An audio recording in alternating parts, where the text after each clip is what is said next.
주께서 여러분과 함께 성도가 되는 거룩한 주의 복음입니다.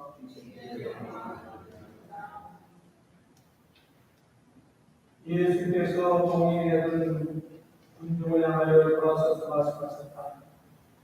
누구든지 나에게 올 때 자기 부모나 저자나 형제나 자매나 자기 자신과 하지 않으면 내 제자가 될 수 없다. 그리고 누구든지 자기 십자가를 지고 나를 따라오지 않으면 내 제자가 될 수 없다. 너희 가운데 누가 안다면 그는 먼저 앉아서 그것을 완성하는 데 든 비용을 따져 그만한 돈이 자기에게 있는지 공부히 생각해보지 않겠느냐. 기초를 놓고도 힘이 모자라 완성하지 못한다면 그 사람마다 저 사람은 집 짓기를 시작해 놓고 끝내지 못하는구나 하고 비웃을 것이다. 또 어떤 임금이 다른 임금과 싸워 나갈 때 2만 명을 거느리고 오는 적을 10,000명으로 당해낼 수 있을지 먼저 앉아서 생각해보지 않겠느냐. 만일 당해낼 수 없다면 저기 아직 멀리 있을 때 사실을 보내어 평화를 청할 것이다. 너희 가운데 누구든지 나의 제자가 되면 자기가 가지고 있는 모든 것을 버려야 한다. 이는 주의 복음입니다. 네, 성부와 성자와 성령의 이름으로 아멘. 네, 오늘 아침에는 나를 빚으신 하느님의 손길이라고 하는 제목으로 또 하느님의 말씀을 함께 나누도록 그렇게 하겠습니다. 오늘 우리가 함께 읽은 말씀은 아주 특별한 장면이 소개되어져 있습니다. 하느님께서 에레미야에게 토기장이 집으로 보냈습니다. 그리고 에레미야에게 오늘 본문에 보니까 가보아라.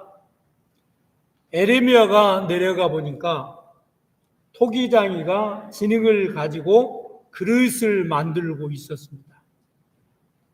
그런데 그 그릇이 잘 되지 않으면 그것을 다시 깨어버리고 짓이겨서 또 다시 그릇이 자기가 원하는 대로 완벽하게 나올 때까지 다시 빚은 모습을 보게 되었습니다.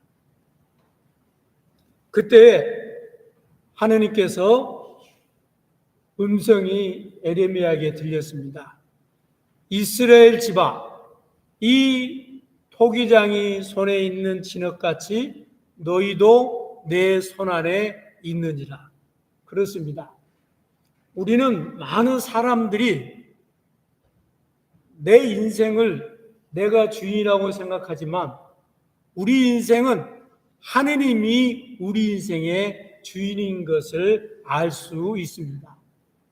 그래서 이 말씀이 얼마나 우리에게 큰 위로가 되어지고 격려가 되는지 모릅니다.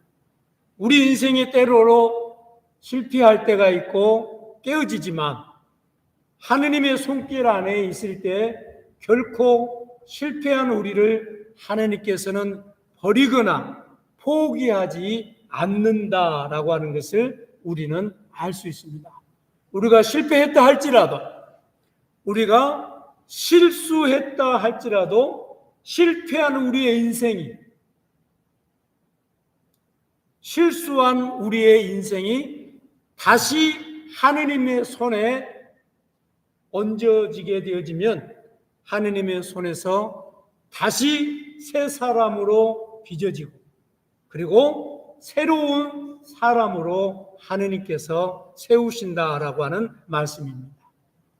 오늘 이 말씀을 통해서 우리는 어떤 모습으로 하느님의 손길에 맡겨져야 하는지 함께 나누는 그런 시간이 되어지기를 소망합니다. 첫 번째로 우리 하나님의 손 안에 있는 존재들입니다.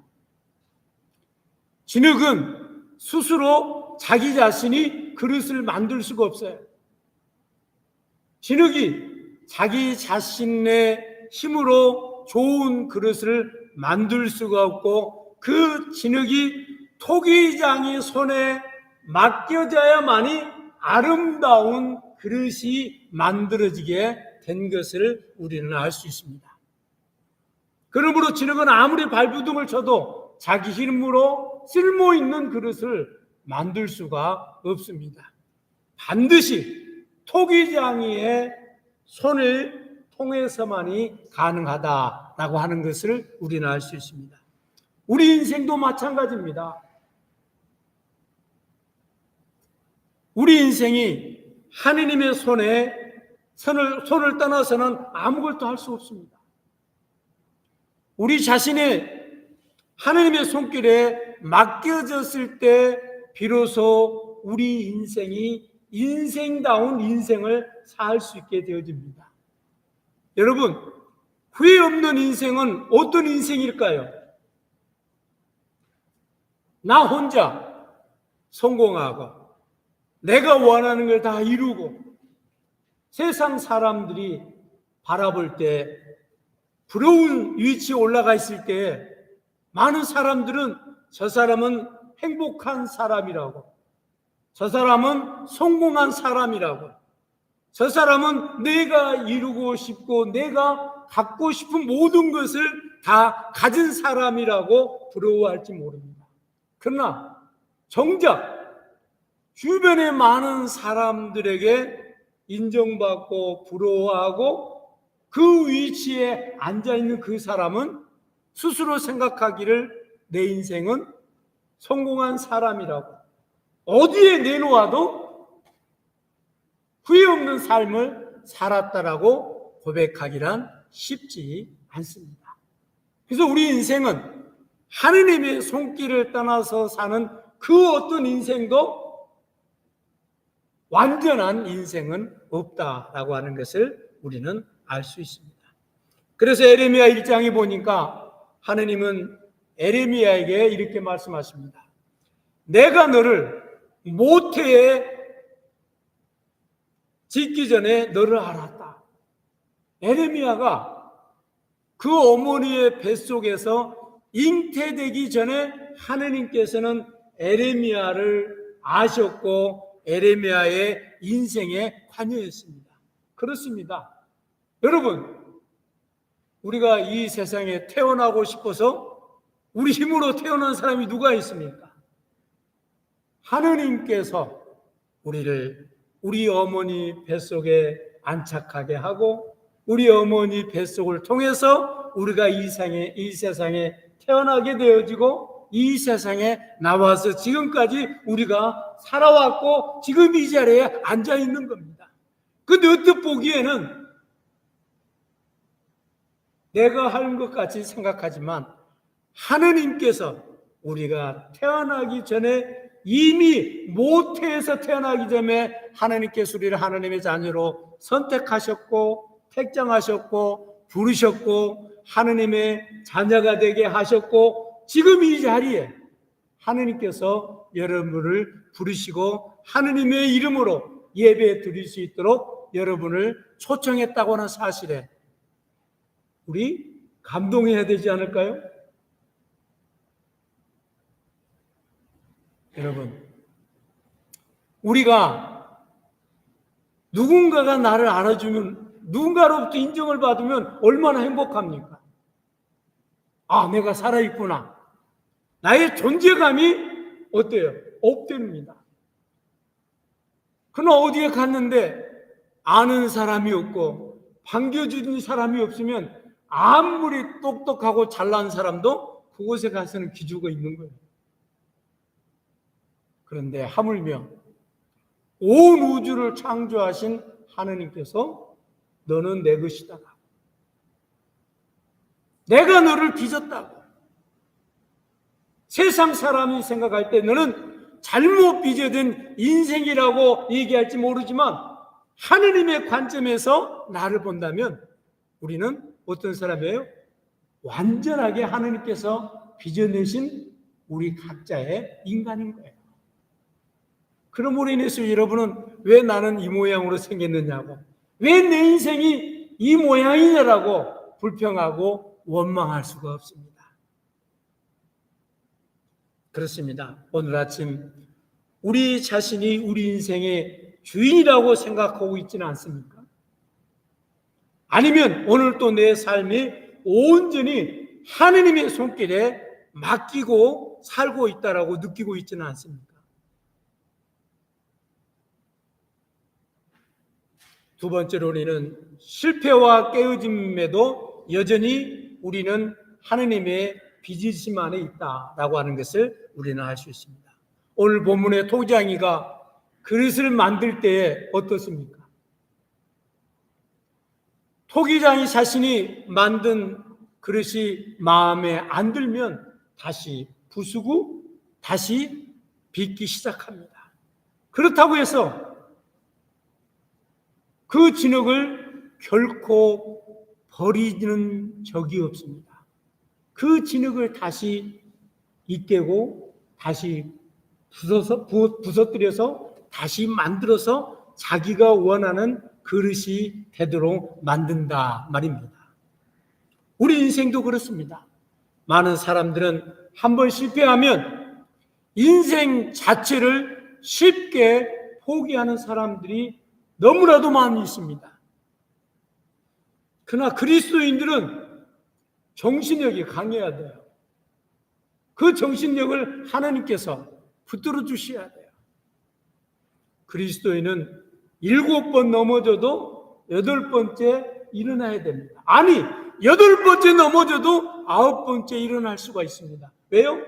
하느님께서 붙들어 주시면, 하느님께서 내 인생에 간섭하시고 내 인생을 인도해 주시면 세상이 포기해도, 세상에 소망이 없어도 하느님이 나를 향하신 소망을 거두시지 않는 한, 하느님께서 나를 향하신 구원의 손길을 거두시지 않는 한 내 인생은 결코 끝나지 않습니다.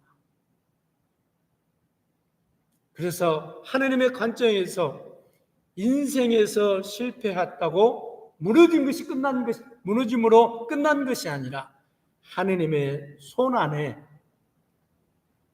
있기 때문에 우리가 실패했을 때 그때는 누가 개입하겠어요? 하느님이 개입하십니다.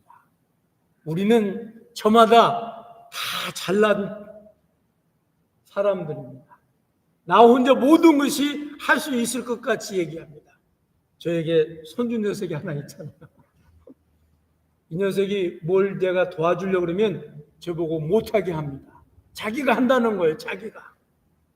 그런데 내가 뭐도 할 수 없는 거예요, 자기 할 수 없는 거예요. 그런데도 자기가 하겠다는 거예요. 그래서 내버려 두는 거죠. 그래가지고 하다가 안 되면 할아버지 한번 해보라고. 그때 제가 이제 웃으면서 합니다. 하느님과 우리 사이의 관계가 그렇다는 거예요. 우리는 늘 하느님 앞에, 하느님 지켜보십시오. 내가 이 세상을 변화시키겠습니다. 지켜보십시오. 하느님께서 주신 이 생명을 가지고 멋있는 인생으로 내가 경영하고 경작하고 멋지게 한번 살아보겠습니다. 하느님은 어떻습니까? 웃으셔요. 교만하기 짝이 없다고, 아직도 철딱선이 없다고 웃으십니다. 그렇습니다. 우리가 실패했을 때, 우리가 실수했을 때 하느님께서는 그때 우리를 내버려 주지 아니하시고 다가오셔서 우리를 위로해 주시고 격려해 주시고 일으켜 주시고 새 힘으로 우리에게 하느님의 자녀로 우뚝 세우신다라고 하는 것을 우리는 기억해야 됩니다. 시편 36편 5절로 9절에 보니까 오 신실하신 주라고 하는 찬양이 있죠. 들어보면 여러분이 아십니다. 제가 한번 목소리가 조금 안 좋아요. 그런데도 한번 불러보겠습니다. 하느님 한 번도 나를 실망시킨 적 없으시고 언제나 공평과 은혜로 나를 지키셨네. 지나온 모든 세월들 돌아보아도 그 어느 것 하나 주의 손길 안 미친 것 전혀 없네. 오 신실하신 주, 오 신실하신 주, 내 너를 떠나지도 않으리라, 내 너를 버리지도 않으리라. 약속하셨던 주님, 그 약속을 지키사 이후로도 영원토록 날 지키시라 확신하네. 아멘. 예. 여러분, 예수님의 수제자인 베드로 한번 보십시오. 주님을 위해서 내 목숨까지 내놓겠습니다라고 베드로가 주님 앞에서 큰 소리로 쳤습니다. 그 예수님 뭐라고 그랬어요? 이놈아, 내가 조금 있으면 나를 몇 번?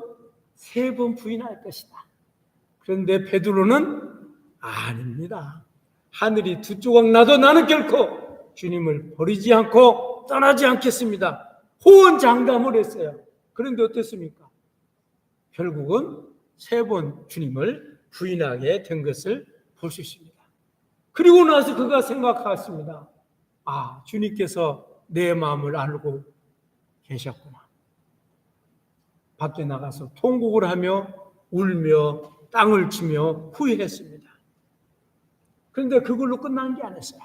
부활하신 주님은 베드로에게 찾아가 계셔서 요한복음 21장에 보면 내 양을 먹이라, 내 양을 먹이라, 또 다른 사명을 주셨습니다. 이것이 바로 하나님과 우리에게 관계예요. 우리가 아무리 실패하고 우리가 아무리 실수를 하고 우리가 잘못을 해도 하나님은 결코 우리를 버리신 적이 없고 떠난 적이 없고 우리를 그 구원의 손길에서 거두어 본 적이 없다라고 하는 사실을 우리는 깨달아야 됩니다. 그렇습니다. 우리가 깨어지고 우리가 상처를 받고 우리가 실패를 해도 하느님의 손길이 우리에게서 거두지 않는다면 우리는 언젠가는 또 다시 하느님의 귀한 그릇으로 쓰임받을 수 있는 뭐가 있는 거예요? 소망이 있는 거예요. 그래서 세상은 우리를 향해서 소망을 거둬버릴지 모르지만 하느님은 결코 우리를 향하신 그 소망을 거두시지 않습니다. 그렇습니다. 당신은 당신 자신의 실패와 상처를 어떻게 바라보고 있습니까? 우리의 실패와 실수가 우리 인생의 끝이라고 포기하고 있지는 않습니까? 아니면 하느님께서 다시 시작하시려는 손길을 믿고 다시 두 주먹을 품고주고 주님을 의지하며 일어서고 있습니까? 마지막 3번째로 우리 인생의 모든 주권은 하느님의 뜻 안에 맡기고 순종하는 삶을 살아야 됩니다. 하느님은 토기장에게 진흙을 다루시는 모습을 에레미야에게 보여주셨습니다. 그런데 진흙이 단단하고 굳어버리면 아무리 좋은 그릇을 빚으려고 해도 빚을 수가 없습니다. 일단 하느님 앞에 쓰임받기 위해서는 어떻게 해야 되겠어요? 우리가 완악하고 우리가 교만하고 그러면은 사용을 받을 수가 없어요. 그 진흙이 말랑말랑해야 잘 빚어줄 수 있어요. 신앙생활에서 우리의 심령이, 우리의 영혼이 말랑말랑해야 되는 조건이 뭡니까? 순종하는 거예요. 주님 앞에 다 맡기는 거예요. 주님, 알아서 하십시오. 내 인생이 언제 내 인생에 내가 주인인 적이 한 번이라도 있었습니까? 돌아보니까 인생의 여정의 골목마다 고비마다 매듭이 맺힐 때마다 그 손길마다 주님의 섬김이 아니고서는, 주님의 은총이 아니고서는 내가 없음을 고백합니다. 그리고 우리 자신을 순종하는 마음으로 주님 앞에 내려놓아야 합니다.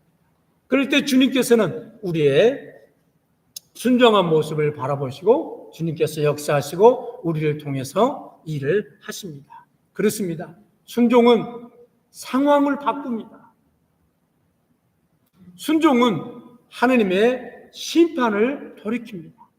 그리고 새로운 미래를 열어주시는 통로가 순종입니다. 우리는 우리 자신의 고집을 내려놓고 하느님이 우리의 삶에 빚어가시는 방향에 기꺼이 순종할 수 있는 저와 여러분이 되어지기를 소망합니다. 말씀의 결론을 맺습니다. 우리는 모두 하나님의 손에 있는 진흙들입니다. 실패해도 깨어져도 하나님은 결코 우리를 버리지 않습니다. 하나님은 우리를 결코 포기하지 않습니다. 오히려 더 아름다운 그릇으로 만드십니다. 더 귀한 것으로 만드시고 우리를 사용해 주십니다. 오늘 아침 이렇게 고백하기를 소망합니다. 주님, 제 삶을 당신의 손에 맡깁니다. 제 실패도, 제 상처도, 제 계획도 다 주님 앞에 내려놓습니다. 그리고 다 같이 따라서 하십시다. 주님, 뜻대로 하십시오. 그럴 때 우리의 인생은 하느님의 걸작품으로 만들어주시고 우리가 주님 앞에 섰을 때 우리를 향해서 주님께서 안아주시고 등을 두드리며 내 사랑하는 아들아, 내 사랑하는 딸아, 수고했다. 너는 내 삶에 있어서 최고의 이 세상에서 너는 나의 걸작품이었다라고 주님 앞에 칭찬받을 수 있는 귀한 신자들이 되어지기를 소망합니다. 성부와 성자와 성령의 이름.